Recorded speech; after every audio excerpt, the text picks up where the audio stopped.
जय हिंद दोस्तों, स्वागत है आपका आपके अपने YouTube चैनल चुन्नू जी के सेंटर पर। मैं राकेश कुमार राय उर्फ चुन्ना आपके लिए लेकर आया हूं मॉडल प्रैक्टिस सेट 5 जो SSC MTS के लिए बहुत ही इम्पोर्टेंट है। तो चलिए स्टार्ट करते हैं। इसमें हम लोग अभी इंग्लिश प्रैक्टिस सेट को कर रहे हैं, तो चलिए देखते हैं। और साथ में ही मैं आपको GK का वीडियो भी दे रहा हूँ ताकि आप परीक्षा की तैयारी पूरी जोरों शोरों से कर सकें। तो आप देख सकते हैं इंग्लिश लैंग्वेज एंड कम्प्रीहेंशन में पहला सवाल क्या है कि select the word with the correct spelling, यानी आपको वैसे वर्ड को सिलेक्ट करना जिसका स्पेलिंग सही है। ठीक है, तो देखिए इसमें जो स्पेलिंग सही है वो सैगासिटी, इसका स्पेलिंग सही है। इसका अर्थ होता है चतुराई। क्या होता है? चतुराई, याद रखिएगा। ठीक है, चलिए आगे देखते हैं। अगला है इन the following question sentence given with blank is to be filled in with an appropriate word. Select the correct alternative out of the four and indicate it by selecting the appropriate option. यानी ये जो question दिया हुआ है ये fill in the blanks वाले question है। आपको 4 ऑप्शन दिया गया, इस 4 ऑप्शन से चुन के इसको भरना है। ठीक है, तो चलिए इसको भरते हैं। क्या लिखा है कि the insecticide is very powerful and can kill a wide dash of insect है। देखिए इंसेक्टिसाइड यानी कीड़े मारने की जो दवा होती है, केमिकल होती है, उसको इंसेक्टिसाइड कहते हैं। ठीक है, वो बहुत ही पावरफुल होता है। ठीक है, जो कीड़े को मार सकता है। ठीक है, तो उसमें क्या आएगा? तो उसमें आएगा आपका स्पेक्ट्रम। ठीक है, वाक्य का जो भाव है उसके अनुसार इसमें स्पेक्ट्रम आएगा। ठीक है, जिसका अर्थ होता है वर्णक्रम। ठीक है, चलिए स्पेक्ट्रम ऑफ इंसेक्ट। चलिए आगे बढ़ते हैं। In the following question out of the 4 alternative, इसमें भी आपको 4 अल्टरनेटिव दिया हुआ है। Select the alternative which is the best substitute of the phrase. ठीक है, एक फैरेज है, इस फैरेज का ठीक है बेस्ट सब्स्टिट्यूशन क्या होगा? इस 4 अल्टरनेटिव में आपको खोज के बताना है। देखिए इसमें ये सोल्जर और सेलर हु रिबेल्स और refuses to obey the orders of a person in authority, तो यहाँ पर जो है विद्रोह करने वाला सैनिक के बारे में बताया गया है। तो इसमें मुटिनर हो जाएगा। क्या हो जाएगा? मुटिनर। ठीक है, मुटिनियर बोल सकते हैं इसको। ठीक है, तो मुटिनियर का अर्थ होता है विद्रोह करने वाला सैनिक। अतः यह जो दिया गया शब्द समूह है इसका उचित स्थानापन्न शब्द क्या होगा? इसका सही आंसर हो जाएगा ऑप्शन सी। ठीक है, चलिए, और इसमें रेडिकल का अर्थ होता है विप्लवकारी, और एनार्किस्ट का अर्थ होता है अराजकतावादी, और रिवोल्यूशनरी का अर्थ होता है क्रांतिकारी। ठीक है, चलिए अगला सवाल है select the most appropriate word for the given group of words. देखिए ये जो 1 वर्ड सब्स्टिट्यूशन वाला सवाल है, ये gentle song sung to put a child to sleep. देखिए इसमें जो आंसर हो जाएगा वो हो जाएगा आपका लुलाबाई। ठीक है, लुलाबाई का मतलब होता है लोरी। क्या होता है? लोरी, यानी बच्चों को सुलाने के लिए जो माँ अपना बच्चों को सुलाने के लिए जो गीत गाते हैं उसको लोरी कहते हैं। चलिए आगे बढ़ते हैं। Select the word with the correct spelling, इसमें जिसका स्पेलिंग सही है उस वर्ड को आपको सिलेक्ट करना है और आंसर बताना है। ठीक है, तो इसमें जो स्पेलिंग सही है वो है आपका ऑप्शन डी, हैकलिंग। ठीक है, हैकलिंग का स्पेलिंग सही है, जिसका अर्थ है किसी जनसभा में वक्ता को प्रश्न पूछकर बीच में ही रोक देना। ठीक है, चलिए आगे बढ़ते हैं। अगला सवाल है सिलेक्ट, देखते हैं इसमें क्या, नहीं इसमें नहीं। Select the most appropriate option to substitute the underline segment in the given sentence if there is no need to substitute select no improvement. ये जो लाइन सेगमेंट दिया हुआ है, ठीक है ना, इस जगह पर आपको लग रहा है कि कुछ सुधार करना है, कुछ सब्स्टिट्यूशन हो सकता है तो करना है, और नहीं तो नो इम्प्रूवमेंट में टिक मारना है। आपको मैं यहाँ पर ऑप्शन दे रहा हूँ, थोड़ा सा इसको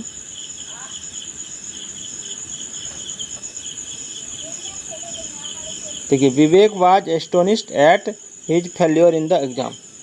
ठीक है, Vivek was astonished at his failure in the exam, तो इसमें क्या लगेगा? देखिए इसमें जो लग जाएगा वो लग जाएगा आपका ऑप्शन सी, नो इम्प्रूवमेंट। क्यों? देखिए क्योंकि एस्टोनिश्ड मतलब होता है आश्चर्यचकित। ठीक है, और इसके बाद एट का प्रयोग होता है, तो विकल्प सी जो है वो सही है। ठीक है, एस्टोनिश्ड के बाद एट का प्रयोग विकल्प सही है।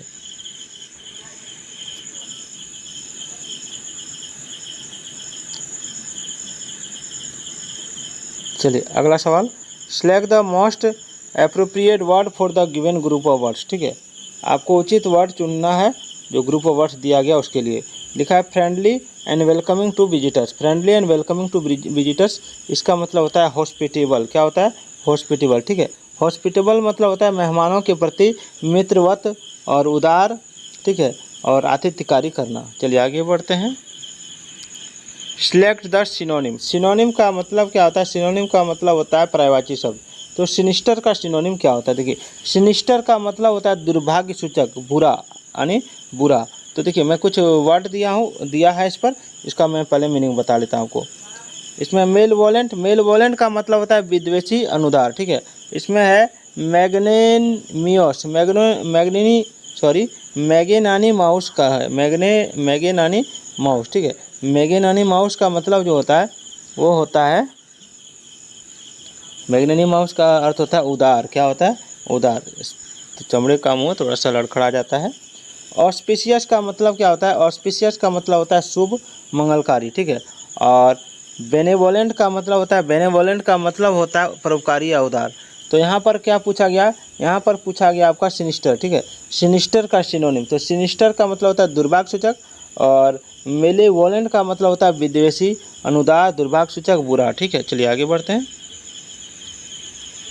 9 नंबर सवाल है कि select the alternative that will improve the underline part of the sentence in case there is no improvement, select no improvement. ठीक है, नो इम्प्रूवमेंट वाला सवाल है। इसमें क्या कह रहा है कि इम्प्रूवमेंट आपको करना है। अगर लग रहा है कि यहाँ पर इम्प्रूवमेंट हो सकता है तो इम्प्रूवमेंट करना है, नहीं तो इम्प्रूवमेंट, नो इम्प्रूवमेंट में टिक मारना है। तो देखिए इसमें है कि Priya has been working in his school from June 2017। देखिए यहाँ पर हैज़ बीन है। ठीक है, यहाँ पर जब हैज़ बीन है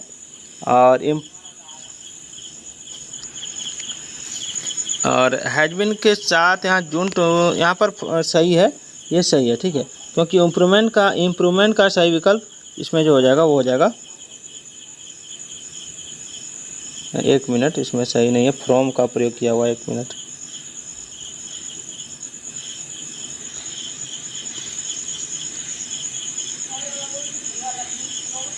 देखिए इसमें जो है, इसमें Priya has been working in this school from June 2017। इसमें गलती कहाँ है वो देखिए, इसमें गलती है फ्रॉम। ठीक है, क्योंकि यहाँ पर फिक्स दिया है, यहाँ पर फिक्स दिया हुआ है। ठीक है, जब फिक्स है यानी पॉइंट ऑफ टाइम दिया रहता है, पॉइंट ऑफ टाइम दिया रहता है तो वहाँ सिंस का प्रयोग होता है। ठीक है, और जब पीरियड ऑफ टाइम दिया रहता है तो वहाँ फ्रॉम का प्रयोग होता है। किसमें? तो ये हैज़ बीन का प्रयोग जहाँ होता है उसमें। ठीक है ना, तो यहाँ पर प्रेजेंट परफेक्ट कंटिन्यूअस टेंस का प्रयोग किया गया है, जिसमें यहाँ पर फिक्स यानी पॉइंट ऑफ टाइम बताया गया, तो इसमें सिंस जून 2017 होगा। ठीक है, identify the segment in the sentence which contains the grammatical error. इसमें कहाँ ग्रामेटिकल एरर है उसको आपको बताना है। जैसे if I knew about him before I will have recommended him. देखिए यहाँ पर कहाँ है वो मैं आपको बताता हूँ। देखिए इसका सबसे पहले स्ट्रक्चर जानिए। ठीक है, स्ट्रक्चर क्या है इसमें सबसे पहले जो स्ट्रक्चर दिया है होना चाहिए वो होना चाहिए इफ़। ठीक है, प्लस सिंपल पास्ट। ठीक है, प्लस आपका सब्जेक्ट। ठीक है, फिर प्लस वुड। ठीक है, फिर प्लस अदर वर्ड्स। ठीक है, ये याद रखिएगा। अतः यहाँ पर जो गलती है वो विल हैव लगा हुआ है। यहाँ पर आपका पास्ट टेंस में है तो विल हैव का प्रयोग नहीं होता, यहाँ वुड हैव का प्रयोग होता है। ठीक है, वुड हैव, यही इसका गलती है, यानी option D is the right answer. चलिए, select the most appropriate option to fill in the blank. खाली स्थान को भरने के लिए उचित ऑप्शन आपको चुनना है। जैसे लिखा है earthquake inspection dash that the 2 ancient buildings that remained intact after the Hiroshima bombing in Tokyo would not withstand a strong tremor। देखिए इसमें क्या कह रहा है, वाक्य का जो भाव है वो क्या है, उसमें अर्थक्वेक इंस्पेक्शन यानी अर्थक्वेक का हम लोग क्या करते हैं, पता लगाते हैं ना, तो इसमें रिवील्ड होगा। ठीक है, अर्थक्वेक इंस्पेक्शन रिवील्ड। ठीक है, ये रिवील्ड भराएगा इसमें। और रिट्रैक्टेड का मतलब क्या होता है, रिट्रैक्टेड का मतलब पीछे हटना, और रिज्यूम्ड का मतलब होता है फिर से काम शुरू करना, और रिडायरेक्टेड का मतलब होता है पुनः निर्देशित करना। ठीक है, चलिए आगे बढ़ते हैं। Identify the segment in the sentence which contains the grammatical error. इसमें भी ग्रामेटिकल एरर आपको आइडेंटिफाई करना है। तो इसमें जो ग्रामेटिकल एरर है उसको पहले पढ़िए कि Jaya asked Sushmita to remind sir about the meeting.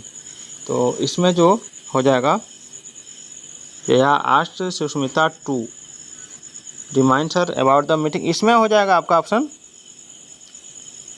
A, Sushmita to remind. ठीक है, यहाँ पर याद रखिए यहाँ पर वाक्य में टू रिमाइंड का प्रयोग गलत है, टू प्लस भर वन का प्रयोग हमेशा होता है। ठीक है, एस जो लगा हुआ है ना, यही गलती है, हमेशा याद रखिएगा। तो यहाँ टू रिमाइंड्स की जगह टू रिमाइंड का प्रयोग होगा। देखिए अगला सवाल है, select the segment in the sentence which contents the grammatical error. इसमें भी ग्रामेटिकल एरर वाला सवाल है। तो देखिए इसमें जो ग्रामेटिकल एरर है वो क्या कि O dear the audio is one of the channel on television is not clear at all. देखिए इसमें जो गलती है वो हो जाएगा आपका option A, in one of the channel. देखिए in one of the channel, error वाला विकल्प ये है, in one of the channel की जगह in one of the channels होगा। ठीक है, याद रखिए वन ऑफ द चैनल्स, यहाँ पर जितने चैनल है उसमें से एक चैनल के बारे में बताया गया, तो यहाँ एस लगेगा। ठीक है ना, यहाँ पर एस लगेगा, यही इसका ग्रामेटिकल एरर है। तो में क्या करना है कि आपको खाली स्थान को भरना है। ठीक है ना, in the following question this sentence giving with blank to be filled in with an appropriate word. उचित वर्ड चुन के आपको खाली स्थान को भरना है। तो चलिए आइए देखते हैं, यहाँ पे लिखा है the best way to fill the children's. ठीक है, poor test grade is to teach again the lesson and give a second test. ये इसमें कह रहा है कि the best way to dash the children's poor test grade is to teach again the lesson and give a second test. इसमें जो हो जाएगा, ठीक है, इसमें सबसे पहले ये जान लीजिए कि वाक्य का जो भाव है उसके अनुसार, ठीक है, इसमें हो जाएगा रेक्टिफाई। क्या हो जाएगा? रेक्टिफाई। ऑप्शन ए इसका राइट आंसर हो जाएगा। ठीक है, जिसका अर्थ है परिशोधित करना, संशोधित करो। इसका भाव मैं थोड़ा सा आपको बता देता हूँ कि अगर किसी भी बच्चा का, ठीक है ना, टेस्ट आप ले रहे हैं और उसका ग्रेड जो है ख़राब आया, ठीक है, तो उसके लिए क्या कीजिए कि उसको फिर से पढ़ाइए, उस लेसन को फिर से पढ़ाइए, उसके बाद एक टेस्ट दीजिए। ठीक है, पर सवाल है कि select the antonym of frolic. Frolic का एंटोनिम बताना है।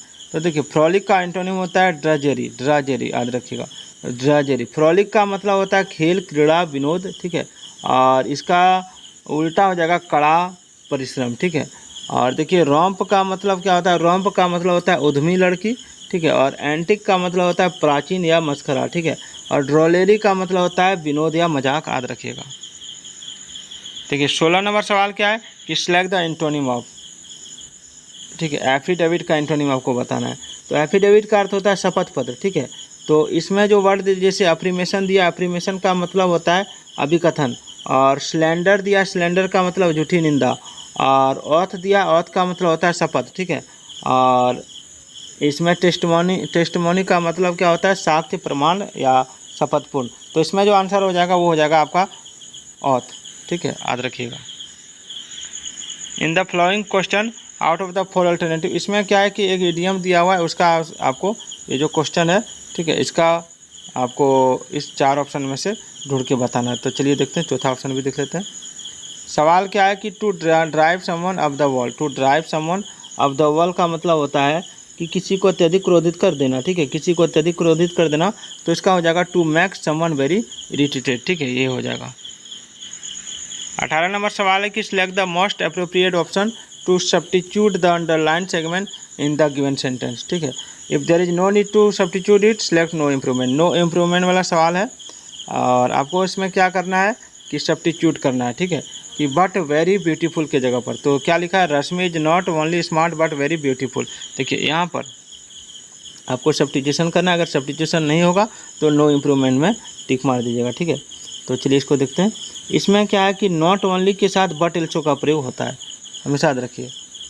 नॉट ओनली के साथ बट एल्सो का प्रयोग होता है, तो यहाँ पर बट का प्रयोग नहीं है, यहाँ पर बट एल्सो होता है, एल्सो जरूर होता है यहाँ। ठीक है, तो यही इसमें गलती है। तो इसके जगह पर क्या लगता, but also very beautiful, option D लग जाता है। ठीक है।